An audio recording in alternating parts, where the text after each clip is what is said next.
ടാരോപാത്തിൻ്റെ പുതിയൊരു വീഡിയോയിലേക്ക് എല്ലാവർക്കും സ്വാഗതം.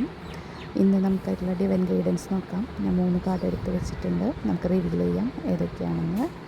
ഓക്കെ, നമുക്ക് ആദ്യമായിട്ട് കിട്ടിയിരിക്കുന്നത് 10 ഓഫ് പെൻറ്റക്കിൾസ് ആണ്. പിന്നെ നമുക്ക് 8 ഓഫ് കപ്സ് ഉണ്ട്. പിന്നെ നമുക്ക് ഹെർമിറ്റ് ഉണ്ട്. അപ്പോൾ ഇന്നത്തെ ദിനം എന്ന് പറയുന്നത് കുടുംബത്തിൽ നല്ല ഐക്യവും അതുപോലെ സാമ്പത്തിക സുരക്ഷിതത്വമൊക്കെ കാണാനുണ്ട്. എങ്കിലും നമ്മളുടെ മനസ്സിൽ നിന്ന് നല്ല തൃപ്തികരമല്ലാത്തതിൽ നിന്നൊക്കെ നമുക്ക് വിട്ടു നിൽക്കാൻ തോന്നും. അതുപോലെ തന്നെ ആത്മീയമായി ഉയർച്ചയ്ക്കൊക്കെ സാധ്യതയുണ്ട്. അപ്പോൾ സ്വന്തമായിട്ട് നല്ലതെന്ന് തോന്നുന്നതിൽ നമ്മൾ തൃപ്തി കണ്ടെത്തി കുടുംബത്തോടൊപ്പം സമയം ചെലവഴിച്ച് മുന്നോട്ട് പോവുക. അപ്പോൾ എല്ലാവർക്കും ശുഭദിനം നേരുന്നു.